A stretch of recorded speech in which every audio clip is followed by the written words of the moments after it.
Okay, I believe that will be me as chair. So for those of you who may not have been present at the beginning, my name is David Patrick. I'm a professor in the School of Population and Public Health at the University of British Columbia, and I'm director of the research program at the British Columbia Centre for Disease Control. The next session is going to be fleshing out a little bit more on public health measures, development and implementation of public health measures. This will be a 50-minute session, and we have 4 speakers, each of whom we'll ask to conclude in 10 minutes so that we do have time for the sort of question and answer and panel work that we just experienced with Bev. I've been asked to be brutal about timing, but since I've been watching Vikings, I think I'll just be very firm. I've got my timer here because my whole definition of brutal has changed. What I wanted to remind you about is that this session too, as a plenary session, is recorded. Please keep yourselves muted. And the chat seems to be working as a very good way to get some questions forward, both during and after. So if you remember to use the chat, that would be great. With that, it's my pleasure to introduce the first of the speakers, and it's somebody we've been working with quite a lot over the last 6 months. Carolyn Collin is professor and Canada 150 research chair in the Department of Mathematics at Simon Fraser University. And Carolyn will be giving her perspective on epidemiology and modeling. Carolyn. Good morning. Okay, so I will share my screen and hopefully that will go smoothly.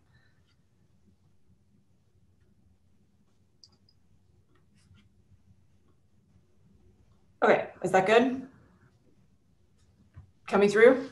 Yep. Okay. So this is, of course, a quick 10-minute talk, and I'd like to thank the organizers for having me here. It's great to be here. It's great to see such a diverse and large group of people in a fascinating conversation so far. It's a 10-minute quick talk, so I want to just give a quick portrait of some of the modeling and forecasting we're doing, and then I'll end with schools. And we won't have time for questions in the 10 minutes. And unfortunately, I got double booked. I have to go and give a talk at the Bank of Canada in an hour. So my close colleague and collaborator, Paul Tupper, is here who can answer questions about the schools aspect. And I think David and others know the answers to questions about the other modeling, and Paul too. So just heads up on that. Okay, quick portrait. Remember flattening the curve? What we thought we were going to do in March. This is an image from a Globe and Mail article that I worked with Ivan Semenuk on, and we developed this very simple social distancing model and looked at, what happens if we do nothing. This was March, and this was on sort of March 20th, I guess. So there's March, up to 20% of a population at the same time. And that would have been in June or July. So of course, that's the epidemic that didn't happen. That's the thing they said, you did too much. You welcome to public health. You prevented this. But also the medium and strong interventions didn't happen. So we are not heading into September with 8% of BC simultaneously infected. We've had fewer than 1% of the province infected. So we didn't so much flatten this curve as prevent this curve from starting. And I think we're kind of back here where this curve could start now as we try to find that sustainable response, that strong intervention. So here's a little bit of information about our mathematical model. We started there with the Globe and Mail, and then we developed this into a simple, in epidemic modeling terms, a fairly simple model that captures some but not all of the data we have. And in particular, it has, now keep in mind, this was developed back in March. It has people who are able to and willing to participate in social distancing measures, which of course were very widespread. And those individuals are working at home or they're staying home. They're less likely to go out and contact others. So in my cartoon, those people are colored green, and they're mostly, more staying home and avoiding contact, or if they're out and about, they're by themselves, they're hiking alone or whatever they're doing. And then the pink characters are not able or willing. So maybe they have jobs that require them to take more social risks and so on. And when they go out and about, they're more likely to bump into each other. So this kind of out and about crowd is more pink colored people here. And so that gives us some fairly simple dynamics and population structure in our model. And the model has, susceptible and infectious and exposed. So we have pre-symptomatic individuals, and then we have symptomatic individuals, and it goes through into quarantine and recovery. Okay, I should say that as things reopen, among the people who were ever able to participate in distancing, their contact rate changes, and that allows the dynamics of the system to change. We don't change the fundamental parameters of the virus, but we do change over time our behavior and the population's rate at which we're contacting each other. So we fit this model to data, and we've been doing this since March, and the fit has, we've learned a lot about how to do this as more data have arisen. And back in sort of mid to late June, we started seeing signs of renewed exponential growth. And unfortunately, those forecasts have been borne out. There are a few points where you can sort of say, oh, look, there were weeks, so we thought, oh, look, it might be stabilizing down here at the 10 cases per day, or, in early August, like, oh, look, it might be stabilizing here. And we were sort of saying, well, there's not strong evidence of that in the model. But this is what the forecasts look like right now. And I would say, models, we use modeling, in the way that you use a flashlight, not so much in the way that you think you have a crystal ball. Models aren't crystal balls. They don't tell us what's going to happen in the future, but they give us an illumination of where are we headed if we don't change our direction. And this has been, artfully cut off. And I should acknowledge Sean Anderson for developing this plotting style, these plots. If you actually put this out to December and you don't tell the plotting program to chop the y-axis off, you really see that wave that we didn't have back in March. That because exponential growth is what it is, and it doubles and doubles and doubles. So this is the fit that we get today. I should have said, I'll say that at the end. This is the fit we get today. This is what we see if we start an increase in contact rate in September, next week. We chose September 10th as the date for obvious reasons, I think, to this crowd. And we just said, what happens if we increase that contact rate by 10% or 20%? That's imagining that, maybe 5 to 10% of the population is going to go back to school, and those people will double or triple the number of people they contact, but maybe they have a lower transmission rate than others, and sort of fudge that in. It's a fairly simple model, but it just illustrates, an exponential growth rate that is fit to data today, and then a little bit higher, 10% higher than that rate among those 80% of people who are able to distance, and then 20% higher than that rate. And these curves don't look that different, but actually there's orders of magnitude difference by mid-October to late October here. Okay, I should say, I don't think I put a forecast in, but if instead of doing this, or in line as well as doing this, we also changed our contact patterns now, which I think Bonnie Henry sort of suggested or alluded to yesterday in her brief, we can actually turn these curves back down with about a 30% or 25% even drop in contact. So that's the kind of drop we might expect if we moved every bar in the city outside, or every nightclub in the city and every bar in the city was outdoors, or some intervention like that really cut back on community transmission. We could see these turn around. Okay, but what these mean right now in the direction we're going is that there is a prevalence in our community in the Lower Mainland that is likely to be around 2,000 to 4,000 cases circulating on September 10th. And that's uncertain. We don't know our sampling rate. We think it's about 10 or 15% based on serology data. Today, if you look at the cases and the age distribution, there are disproportionately fewer cases in people under 19 than in older people over 20 and over. But it's not like it's only 1%. It's about a reduction of about 0.6. So you might expect 15% of the cases to be in that age group, and only 10% of them are in that age group. It's not that there are no cases. We hope that most young people who have COVID will have symptoms and stay home and not go to school. But we also know that children and young adults are often asymptomatic, and that asymptomatic transmission, or pre-symptomatic transmission too, can happen. So if you crunch those numbers, you find that about 5% of elementaries and 20 to 40% of high schools in the Lower Mainland you would expect an infectious individual to be entering on day one, not because they're bad, but of course, but because they may not know they're ill, and because they don't have symptoms, either because they don't have them yet or they won't get them. Now, some of those may get better before they infect anyone else, but some of them may not. And so we used a stochastic model as well as a probabilistic equation that shows the mean size, just to estimate what outbreak sizes in classes and in learning groups might look like, based on transmission rates that are about a 10th to a 50th what we have estimated from large adult outbreaks. So relatively small transmission rates. And this is what we found. School outbreaks can be large. They might not be. Now, this is divided up into low, moderate, high, or very high transmission rates. And those are, I should say, they're all much lower than the transmission rates that you find from events in adults that had large outbreaks in a single event. So they're all kind of low, but they're varying degrees of low.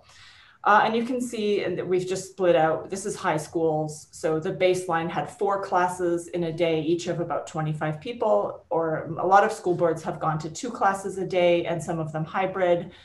And then what are the impacts of detecting an outbreak faster and then doing both, reducing the number of classes and detecting an outbreak faster.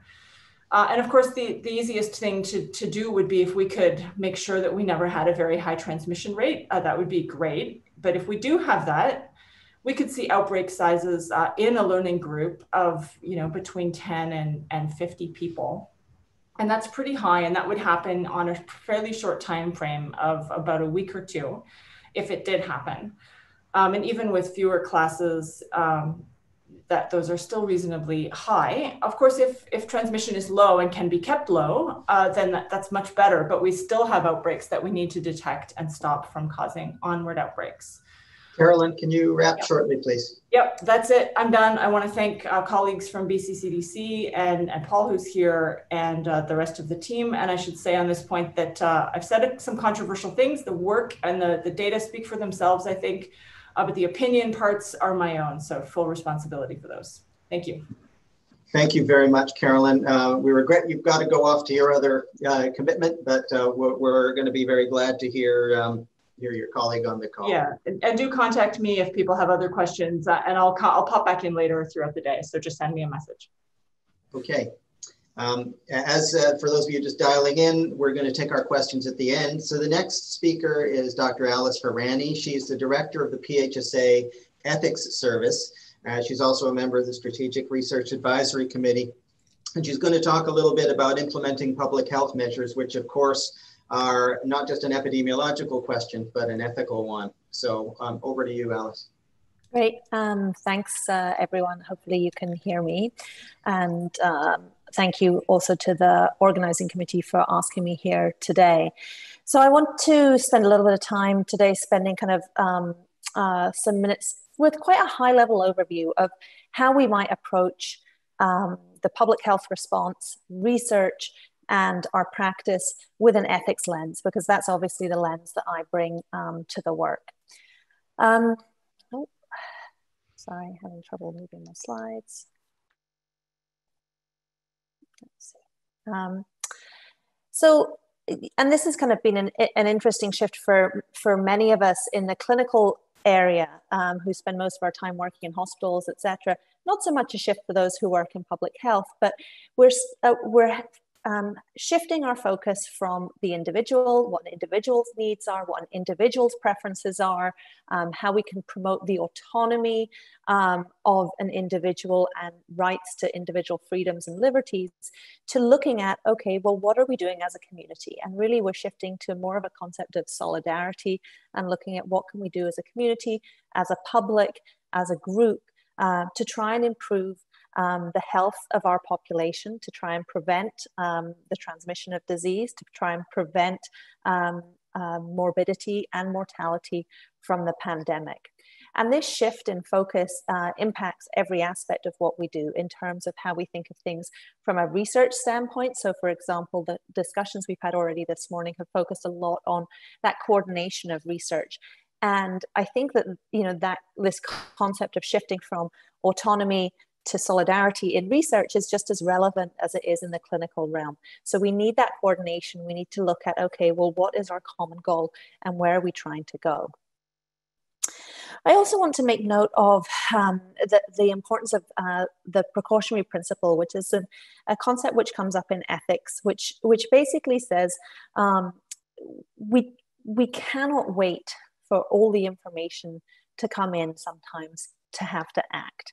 So sometimes we have to make decisions without all the evidence being in. We have to make the best decisions we possibly can based on the evidence we have, but inaction while we wait for evidence to come in can be damaging. And I think that this has kind of framed our research and public health response throughout the pandemic also.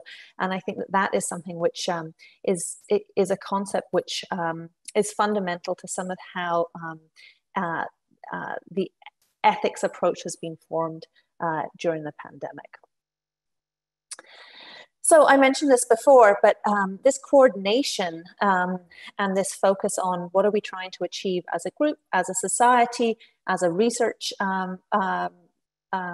body in BC, how are we rowing? Are we all rowing in the same direction? How are we coordinating? And that is important at every level of the response in terms of where we're focusing our research, what our policies are on an individual kind of hospital, healthcare system level. And I think what the key is here, and what I'm trying to get to, is that it brings us back to what are our values as a society, and what are our values as a population and a community, and really what are we trying to achieve in our pandemic response. And on the surface you could say, well, that's relatively easy, Alice, we're trying to save lives, obviously. And yes, we are trying to save lives and prevent morbidity and mortality, but as we know, there's also some unintended consequences of our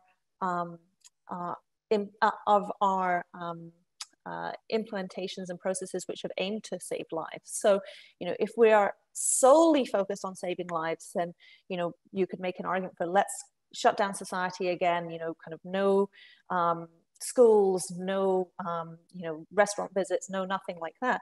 But that has huge impacts, as we know, on the greater population. So we have to try and figure out, well, what are we trying to achieve, and what are we balancing in making our decisions? So, for example, one of the things that we worked on very early on with the ministry and with the as part of the ethics, the health ethics group in the province, we worked very early on with the ministry in looking at PPE distribution and PPE allocation. And what should we do if we have a situation like some areas of Europe, for example, where in Italy, we know that they were running very low on PPE. In New York, in their early stages, they were running very low on PPE. And how should we allocate and distribute PPE? And when we kind of honed in on that question and tried to look at what are our values that we're trying to, our common values and our common goals that we're working towards, well, one of the clear focuses, well, we want to save lives. And an important way of saving lives is making sure that our specialist providers, like our ICU providers, etc., who have a very, very unique skill set, are protected so that they can save the people who are the very, very sickest and most at risk for dying. So, i.e., if our ICU providers go down, as it were, then we won't have individuals left to provide care for those who need that very, very highly skilled intensive care unit type care. So that can tell you a little bit about, okay, well, that's a common value that we can agree on, and that does have its trade-offs, but that might make sense for example, in PPE. So this ethics lens, which I'm trying to get at, which I think is important throughout this research process that that we've talked about so far, I think is important at every stage of the research endeavor. And we've spent some time talking about the research process and the endeavor and implementation and knowledge translation today. So I don't want to spend a huge amount of time on that. But what I do want to kind of to recognize is that ethics is not the research ethics board and getting approval from the research ethics board for your project. Ethics is about, okay, well, how do we as a collective decide what are priorities for research? How do we as a collective coordinate that research? How do we ensure we're getting appropriate stakeholder engagement on what research should be done? What do the public care about getting done, et cetera? And how do we appropriately translate and implement that research? I want to spend a little bit of time now just fleshing out this concept a little bit more and how we might think about it from an ethics standpoint. With vaccines and discussion around vaccine prioritization, when we think about if and when a vaccine is available, how might we decide who gets the vaccine? I think we can all agree that ability to pay should not be how we prioritize vaccinations. That's unfair on many levels, and you don't need me as an ethicist to tell you that. So how else might we think about vaccine prioritization? Well, we might think about prioritizing vaccines based on who's most vulnerable to having a severe outcome, perhaps even death, if they get COVID-19. And how do we characterize who's most vulnerable? Is it based on age? Do we recognize some of the really important data which has been coming out around socioeconomic status or ethnicity in regards to your outcomes in relation to getting the virus? Do we look at individuals who have significant comorbidities? Or should we instead be focusing those who have vulnerabilities based on their geographic isolation and they don't have access as easily to, for example, ICUs? So you can see that even in the vaccine prioritization question, it's hard to come up with, okay, what are we trying to achieve? What are the clear values that we should be focused on? How do we make these trade-offs? And when we are making these trade-offs, how can we justify and articulate these trade-offs and ensure that they've been well thought through? Another area where we might think of, okay, it might be important to prioritize healthcare providers so that they can continue to provide the essential care that they can.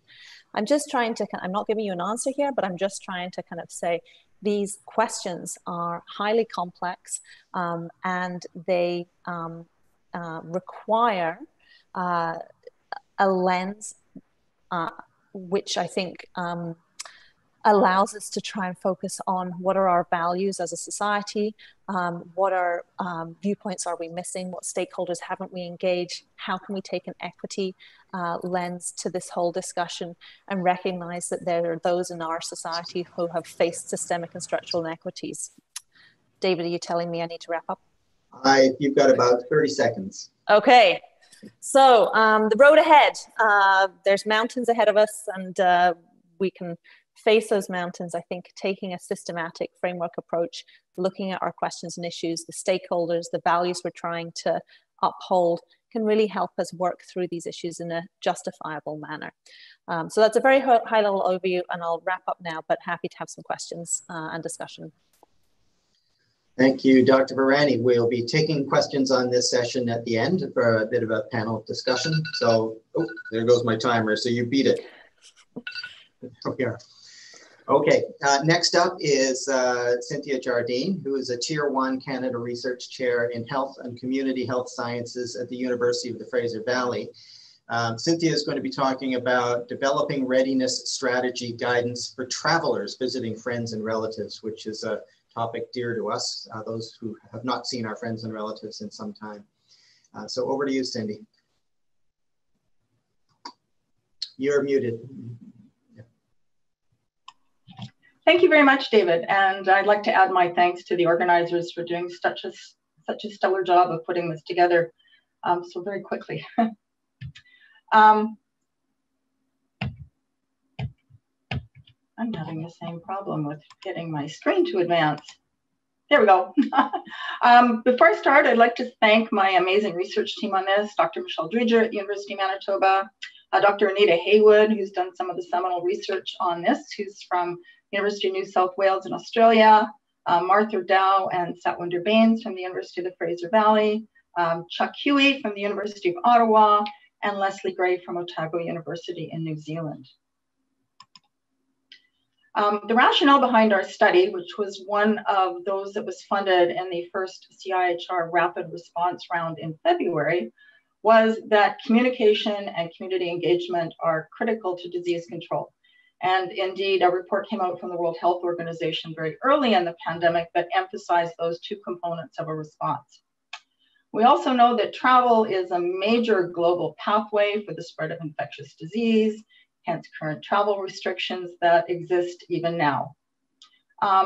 We're focusing specifically on travelers who travel to visit friends and relatives in their countries of origin. So these are diasporic populations who want to go back to where they came from to understandably visit the people they still love and want to see. Research has shown that sometimes this group of travelers has a particularly high risk of acquiring an infectious disease. They tend to think of themselves as going home. They tend to think of themselves as immune to things that exist in their home environment, and they live like locals when they're there, and subsequently they don't necessarily take the same precautions that they might were they traveling to another country. So what we wanted to determine in our study was the awareness, the knowledge, and the risk perceptions of both COVID-19 and infectious diseases amongst this particular group of travelers. We want to know more about both how they stay healthy in normal times and their information-seeking behaviors when they travel, such as seeking pre-travel advice.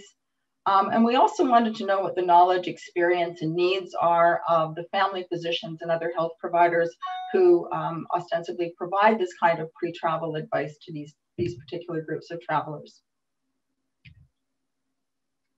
What we're hoping to achieve in this is that we'll have a better understanding of the barriers to seeking pre-travel healthcare and advice, the barriers to finding and understanding relevant information that people need, and accessing any resources that they need to protect against disease transmission. We're hoping to have actionable guidance, and I love the emphasis on that earlier this morning, so that we can implement better risk communication and community engagement for these type of travelers. And we want to situate our results and recommendations in a global response context, aided, of course, through our partners in Australia and New Zealand. We're targeting diasporic populations in the Fraser Valley. Specifically, we're targeting the Chinese and Punjabi populations because collectively they make up more than 50% of the groups that immigrate to this part of BC. We're also focusing on students, including international students at the Fraser Valley, at the University of the Fraser Valley. And we are focusing on family physicians in the Fraser Valley. We're using a multi-method approach, surveys to collect some quantitative information on our populations and their current behaviors with respect to travel. But we're going to follow this up with some qualitative methods so that we understand what those numbers actually mean and get some context for them. We're doing focus groups with our student population and our Punjabi and Chinese populations, and interviews with the family physicians. We were very fortunate from the outset to have some good collaboration partnerships when we put this proposal together. As you may remember, we had 8 days to put those proposals together in February. And so we're really thankful that all of these people signed on so quickly and got what we needed. They include Dr. Bonnie Henry and Dr. Alex Choi, who's the Medical Director, Medical Officer of Health for the Fraser Health Authority. We have a great partnership with the Divisions of Family Practice in Abbotsford, Chilliwack, and Mission. The University of the Fraser Valley has given us access to the student population and supported us in that. And we are working right now with 2 wonderful community liaisons, Sherry Wang from the Chinese community in the Fraser Valley and Kusum Soni from the Punjabi community in the Fraser Valley. And these people have been all invaluable in helping to shape our research and to make sure that we move forward in ethical and appropriate ways, and to helping us solve some of the challenges.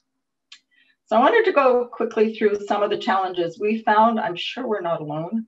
The first one is survey fatigue. I can empathize with this. I seem to get many survey requests a week, and I confess I have stopped doing them all, so I don't blame other people for not doing my surveys. We've been looking at very unique ways of trying to overcome this, and that's where our community liaisons have helped. They're at least able to tell us whether the survey is inappropriate or it's just a matter of trying to stir up interest in completing the survey when people's time is just committed to so many other things. As a matter of fact, in our last reminder for the physician survey, they said, tell them that they're getting a $25 gift certificate in the title. They don't have to read to the bottom to find that out. And our response rate doubled. So it's always good to talk to your community partners. The second one is all the restrictions we're all facing on in-person data collection. This, of course, didn't exist when we put our proposal in February, and it's been a bit of a challenge for us. Working with Punjabi and Chinese elders, we are greatly anticipating technology challenges and trying to use Zoom, which is going to be our primary vehicle for the focus groups and interviews. How do we incorporate language and translation into a Zoom format? How do we make this culturally appropriate? And we've had a lot of people express concerns about the security of Zoom, particularly when the Zoom bombing was a big thing in the news. And this is really where our community liaisons have been invaluable.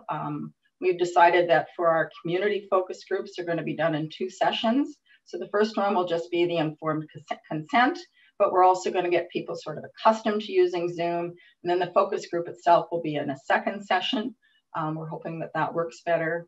In terms of recruitment, it's been somewhat of a problem. So one of our liaisons said that it would help if we could do a more in-person kind of recruitment. So we have recorded recruitment videos from both myself and trusted members of both the Chinese and Punjabi community, telling them a bit more about the project, as sort of a personal outreach. And we have, of course, employed and making sure people understand we're employing all the security features of Zoom. The last one has been, because of the populations we're dealing with, there's been real fears of stigma and blaming. You know, the continued insistence on the US president of calling this the China virus hasn't helped. And people are also very concerned that doing things on an online platform might make some of their responses more accessible to governments back home who may be watching, and there may be repercussions for our family there. So we're working very closely to make sure that this doesn't happen. We are also continually emphasizing the strength-based approach to our research, that travel is a good thing. We think it's great that people go home. We're not just singling out 2 populations. They're just representative populations who can help us understand the challenges that we all have in resuming travel after this whole thing returns to some semblance or some new normal. So thank you very much. And again, I'm happy to answer any questions at the end of the session. Thank you very much, Cindy. That's going to be very thoughtful. And I can see already, you know, just between you and Alice, it can be a great conversation in a few minutes about how to work with priority populations and minimize that risk of stigma along the way. Last up for a presentation today is Professor Max Cameron. He's a professor in the Department of Political Sciences at UBC. Max is working on a project that involves Peter Berman, and I've been privileged to be involved on organization, politics, and governance of response. So the high-level things determining the effectiveness of responses. So over to you, Max.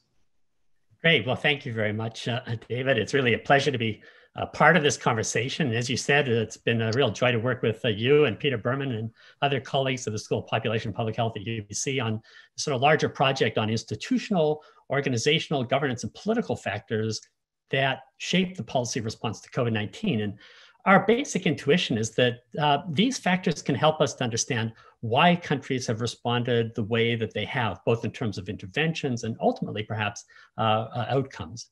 The specific piece of the puzzle that really interests me as a political scientist is how governments can mobilize support for public health measures to fight the pandemic.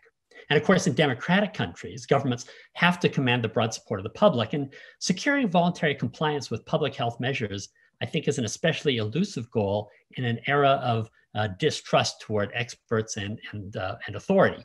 So for example, for many people on the left, emergencies give governments excessive power to make life and death decisions. And for the right, there's a concern about the unprecedented government interventions and the real economic hardships that can be imposed by public health measures. And yet, the evidence is mounting that good government matters, right? Countries with robust welfare systems or some kind of social safety net where there's trust in government are better able to respond to the pandemic challenge. Among democracies, European social democracies and East Asian dirigist regimes appear to be doing better than both neoliberal Anglo-American democracies and certainly better than the inegalitarian, quasi-oligarchical democracies of Latin America. So using the institutions, organizations, governments, and politics framework that Peter Berman has developed, I argue that a coherent and effective policy response requires strong institutions and organizations and smart politics in government. So let's begin with institutions. A central lesson of comparative politics is that the capacity of political systems to generate public goods depends on the strength of institutions. And we can think of institutions as being the kind of rules of the game that create incentives and give meaning to the actions of groups and individuals. We're fortunate in the province of BC to have a comprehensive, publicly funded, and relatively centralized healthcare system. And the system has had the strength to mount a fairly impressive early policy response. It was able to respond quickly and effectively to the pandemic by creating ICU capacity, securing PPE, developing tests, and contact tracing. And even before the crisis, public health officers enjoyed a high degree of credibility with the public.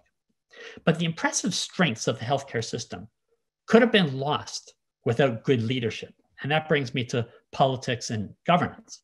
I think a bipartisan consensus and a fairly smooth working relationship between elected officials and public health officers has avoided, for BC, some of the kind of toxic politics, the polarization and partisanship that can hinder an effective policy response. I think also it's important in responding to the pandemic that governments harness the willingness of the public to make sacrifices. And to do so, they need to use scientific knowledge in a way that is credible and transparent. They have to persuade the public that the sacrifices that are being demanded of them will serve the public interest, that the "in it together" rhetoric is sufficiently persuasive to ensure compliance. And finally, I think good governance also means assisting people who are affected by economic hardship in the context of the pandemic. And the impressive resources that have been unlocked by both federal and provincial governments to help people cope with the economic consequences of the pandemic, I think have been crucial. And they've been layered over top of a reasonably comprehensive and generous welfare state. I think one of the lessons of the whole experience could be the need for a universal basic income, not just as a stopgap measure, but as a permanent piece of our policy architecture. We can contrast the situation in BC and Canada with countries where welfare institutions are weaker and political and governance problems have hindered the pandemic response. I work on Latin America with a small group of doctoral students. We've been doing some research in particular on the Andean region. Now, the first thing to note when we look around the world is that there's actually little correlation between pre-pandemic assessments of healthcare system preparedness and how countries have actually performed. A recent paper in the Journal of Health Politics, Policy and Law found, and I quote, "Some of the governments assessed to be most prepared by public health experts with the greatest capacity for outbreak response have failed to respond effectively to the pandemic," end of quote. So take Chile, for example, the darling of the World Bank, a free market success story, lots of technical capacity, testing, ICUs, vents, but Chile's COVID response has been undermined by inequality and lack of social cohesion. The rich have access to excellent private clinics, but the poor have little access to healthcare or social security, live in overcrowded conditions, have to use public transit, have virtually no capacity to work from home. When Chile's health minister recently resigned in June, he acknowledged that he had not appreciated the level of poverty in his own country. Or take Peru. President Vizcarra imposed draconian and military-enforced lockdown measures early in response to the pandemic. But people need to work, and the lockdown had to be abandoned. Many people lack running water and refrigeration in their homes. They consequently tend to shop in crowded markets. They work in the streets. They work in the informal economy. Couldn't afford to take time off, had no safety net to fall back on. And the lack of commitment on the part of the government over many years to basic goods like running water and public hygiene has meant that the virus can spread through the population. I think a really good indicator of institutional weakness is informality. In most of Latin America, the majority of workers are outside the formal economy. Their work is unregulated. They're not covered by Social Security. They have little access to healthcare. And this means that policymakers can't even see or register or identify much of the population, let alone regulate its activities. The most graphic example of this, I think, is the large numbers of people in countries like Bolivia and Ecuador who have died at home without any medical attention at all. And on top of institutional weakness, in some cases, the pandemic has become a partisan issue, with public health officials often finding themselves as loggerheads with elected leaders. Brazil's President Bolsonaro has repeatedly fought with his health ministers, firing them, having them resigning over social distancing measures, and his desire to prematurely reopen the economy. Ultimately, he placed a general in charge of the health ministry. And Brazil today is second only to the United States in terms of mortality, despite in fact having real strengths in its healthcare system that could have been more effectively mobilized. So in short, I think weak states are the reality in most of the world. The primary threat to public life isn't excessive emergency powers or too much government intervention. It's actually the weakness of public institutions. In the short term, this weakness makes managing the crisis more difficult, but these difficulties are actually symptomatic of a longer term incapacity to make sustained investments in public goods. So the tentative lessons that I draw are threefold. First, a sustainable pandemic response and recovery demands the recognition that healthcare systems must be a funding priority for governments and that universal coverage is critical to public health. Secondly, to achieve resilient societies, we need to regulate labor markets to minimize precarity and to adopt some form of universal basic income. And finally, strong democracies are based on collaboration and consensus-oriented government, so that knowledge and evidence guide policy, and policy is focused on the public good. Thanks. Thank you, Max. Food for thought there too. People, what we have about 10 minutes before we need to end the session. I've been looking at the chat, but I've also sort of got a question I'd like to direct at each of the research groups that has presented here this morning. And feel free, panel, to sort of chime in if you've got a particular angle on it. But beginning with the modeling group, is Paul Tupper here for Carolyn, if Carolyn's had to go off? Yes, I'm here. Hi. Yeah, great to see you, Paul. The question is, obviously we have these different futures depending on what we do as a society in terms of that epidemic curve this fall. Carolyn identified, I guess we might be able to turn things around if a particular sector took it. In other words, restaurants and bars move things. Would it be all the same to the model, though, if we just asked everybody in BC to reinvest in their commitment to smaller bubbles?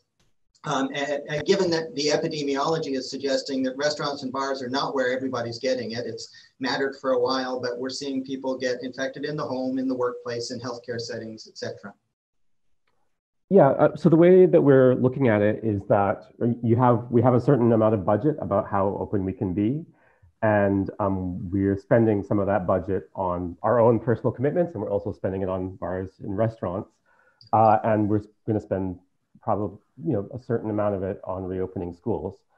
So anywhere where we can cut back would be good. So what you said, yeah, that would be very valuable. Like if you can get people to do it. I don't know how easy that is. Okay. Any comments from the rest of the panel on that? The choices that we have to make there? Alice, this is almost an ethical one. Yeah, it is an ethical one, and it gets back to some of those fundamental liberties that we have, and that real tension between public health measures and public health requirements, and that kind of spectrum along the lines of, okay, well, what is a suggestion and what is a mandate, and how do we hopefully, as much as possible, we want to focus on suggesting people have smaller bubbles, requesting people have smaller bubbles, and putting in place mechanisms which are as least intrusive on people's individual autonomy as possible. But as the risks of harm to others and to the population increase, we can look at having more justified, more restrictive measures. But it's a real fine balance. It's hard. Thank you. Hey, Cindy, in your travels so far on this travel question, I've been wondering whether you run into these, countries and jurisdictions considering a requirement for testing going in. We know that testing asymptomatic people is actually a very low yield activity, but I'm wondering if that's been part of the discussion and at all in terms of what you've been learning. Well, we're still in some of the early phases of the research, and I'm sure that's going to come up. We're actually more concerned that people just understand what the requirements are in the countries that they're going into and the implications that those requirements have on the country that they're leaving from. And this is an excellent case of where putting strain on a testing mechanism that may not be very efficacious in terms of doing that simply to be able to travel is going to be one of the ethical concerns that's going to need to be met during when or if we ever get back to some sort of regular travel regime. Yeah. And while we have you, what about that question? We do need to focus on these priority populations because they're going to be very important in terms of who's suffering the most harm from the pandemic or our response. And yet at the same time, we're trying to do that for and with those populations for their benefit and avoiding stigma. So I'm just wondering what your practices are in that regard. Well, as I said, we continue to try and emphasize this is a strength-based approach. We're not singling out any individuals. We're not casting blame. We think travel is a good thing. Travel is not a bad thing, but that the world has been upended and our concepts of what we need to do in the future to travel responsibly and cautiously and safely are changing for everyone. And we particularly want to make sure that those travelers who tend to travel the most, I mean, there's over 1 million visits a year made by people visiting friends and relatives in their countries of origin. We want to make sure that their particular needs are met so that we prevent any future transmission of this or any other infectious disease. Right.